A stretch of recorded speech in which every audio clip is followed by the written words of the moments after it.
All right, guys. Literally, we're back for the real fourth episode of Between Two Clutches. Apparently, my day drinking got the better of me in the Finnegan video, so you can all laugh about that later. However, we've taken a little more professional spin, a little more formal look.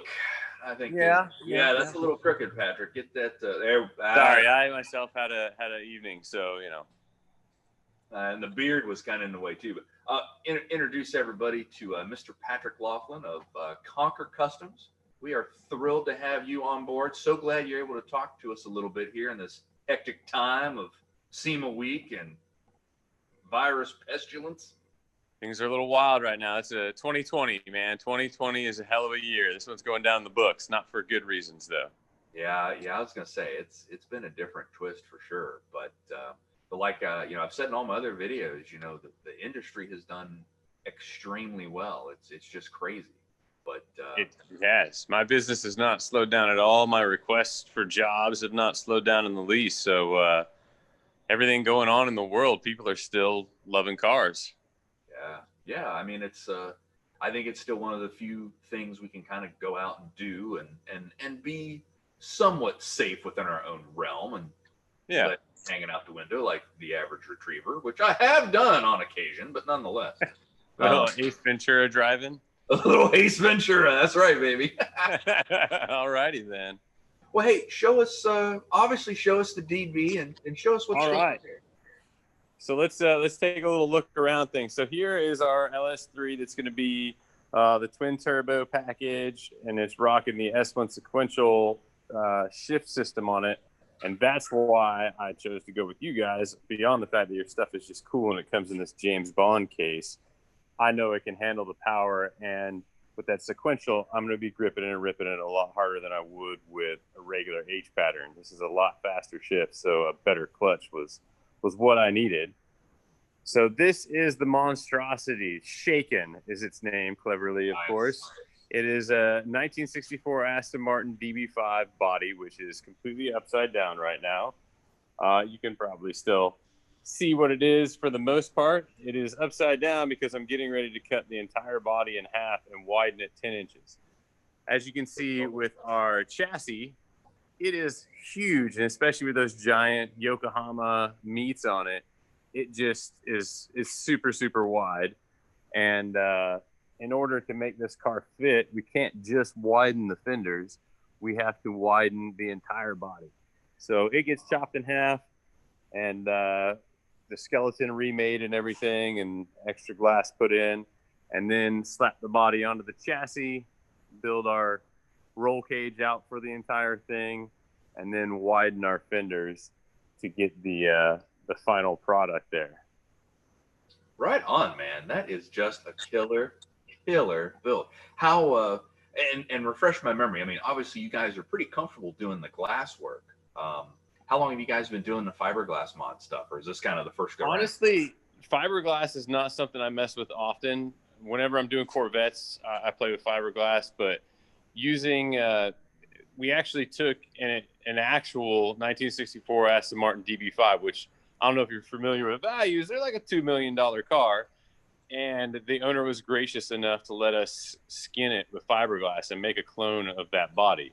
Wow. There is no such thing as a kit car Aston Martin. They don't allow reproductions or anything like that. They sue every single person that's ever tried to do anything. Fortunately, according to the laws here in America, and I think in Great Britain, if it's outside of 90% correct to the original car, then it's no longer viable for them, which us skinning a body made it bigger than an original DB5. So right off the bat, it was not the same size or shape as a DB5. And we're about to turn it from, a DB5 into this. So that doesn't look like anything Aston Martin ever made. No, not in that time period for sure. Good Lord, that's good looking. So, I mean, back to the question, fiberglass is not usually my thing. I'm usually all steel, metal work, and some aluminum stuff here and there. But I know how to do it. I have done it in the past, and I recently started doing carbon fiber as well. So we'll build all the aero package for the thing with pre-preg carbon fiber. I was just going to ask you if you're going to build molds or do the prefab. Prefab sounds like it's kind of the way to go for the splitters and canards and stuff like that. It is. It's crazy expensive, and it requires some awesome equipment. But fortunately, I have someone local here in Tampa Bay that has the whole setup for doing all that. And eventually, I think we're going to end up making the entire body out of carbon once we've got all the bugs worked out. Wow. Have you guys played any with the like the composite weaves? I talked to a couple guys at PRI, and it's essentially, it seems like it's the same theory as forming your fiberglass panels. It's just a carbon weave cloth. There's a few different things we played with. Forged carbon is something that we started playing around with. And I say it's not my shop. It's Palm Customs here in Tampa that are the carbon masters. But they're playing around with all kinds of different stuff over there that whatever they think is going to be the best match for this thing is what we're going to go with. Right on. I got a little formula car myself, and I desperately need to essentially do a similar thing, do an overlay to make some new body panels. And I'm going to try playing around with some of that carbon cloth and just see the weight savings is worth it. And if it's the same process, I'll give it a whirl. Absolutely. I think, obviously carbon's going to save you weight anywhere, no matter what kind you're using. But when you get into the higher level stuff, strength and weight savings is what you're going to get out of that. Yeah. Hey, let's see that pretty flywheel on the table there. That's got some good weight savings. This little guy? That little dude. So I waited for you to get these bad boys back in stock, those aluminum ones, because man, this thing is so light. So compared to a steel, how fast are we talking about the reaction, the motor reaction, as opposed to the steel one? So if you're comparing that to the OE units, the OE flywheel is around 35 some pounds, and that one's like 12. So because we even lightened it around the outside there with the pockets, you're going to have even less moment of inertia, which means it's going to spool up like instantly, which is exactly kind of what you're looking for. That's what I'm talking about. And we even, what we usually will provide would be a steel version of that flywheel, which is still a lot lighter. It clocks in about 16 pounds. But again, because the aluminum is less dense, it really reduces the moment of inertia. And like I said, it'll help it snap up there pretty quick. I'm expecting a definite noticeable difference in throttle response, which is, obviously the advantage to this beyond it being looking cool and all that kind of stuff. There's a purpose to the product. Absolutely. Absolutely. And that's the thing, we try to always balance that, the drivability aspect and the performance aspect of it. And there's just some different tricks to it. I tell you what, I'll show you something else we've been working on since it is SEMA week and I should be debuting new products. That's right. So, what's new?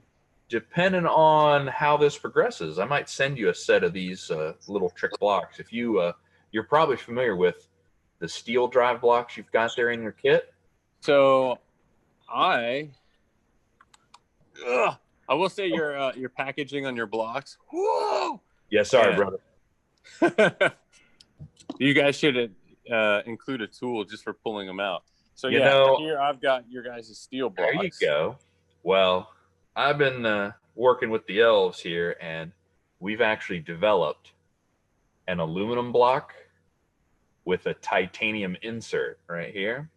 Oh, so nice. This block is about a third of the weight of this block, and I would say that's a noticeable weight that I'm holding right here, and we've got a lot of them.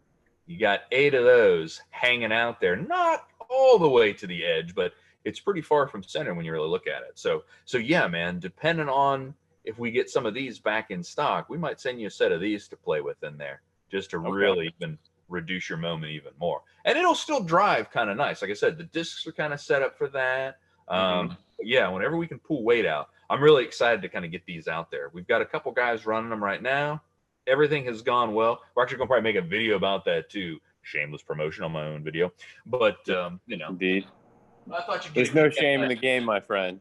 So what is the advantage other than weight with running the aluminum and a titanium? I would assume that the titanium, which is stronger than steel, it's giving you an extra amount of strength and the weight savings by mixing it. What was the idea behind mixing it instead of making it out of just one metal? So we actually looked at making like a solid titanium block, but the weight savings wasn't quite what I wanted. Yeah. And the issue with going, if you had an aluminum drive block in there, over a short amount of time, the plates are going to just kind of hammer into that, and you're going to get a big indent, and then the clutch isn't going to work. And then you're going to call me all kinds of hideous things that I don't want to hear. So the titanium gives us a premium wear surface, and it's also light, because I looked at doing something as simple as having a little Steeler insert in the aluminum block as well. But talked to some guys at Race Tech Titanium, and they said, hey, we can machine you the same thing for about the right price. And I think it was another 30% weight savings. I'm like, I'm in. And everybody loves titanium, so why not? I mean, with my military background, so we made everything we could make armor out of with titanium. We were after, because it's so much lighter than that heavy steel that we would use for armor. So when we started getting titanium armor packages, the speed that we could travel at, the agility we had was maximum. So titanium is the way to go on anything you can possibly slide some titanium into. Yeah, man. Yeah, and it's interesting too. Like the way that we actually get the price down is by using military grade titanium, because there's a lot more of it out there. And okay, the surface finish isn't as pretty as it could be, but I'll hold this back up here. I mean, this is by no means a dog. It looks pretty gorgeous to me. Yeah, and it's inside the motor. I mean, it's inside your transmission. You can't see it. If you're looking at it more than once, you've got big problems. So yeah. But yeah, man, we are so thrilled to be a part of this project. I'm trying to think. Well, we started talking back in was it the spring or the early summer, maybe?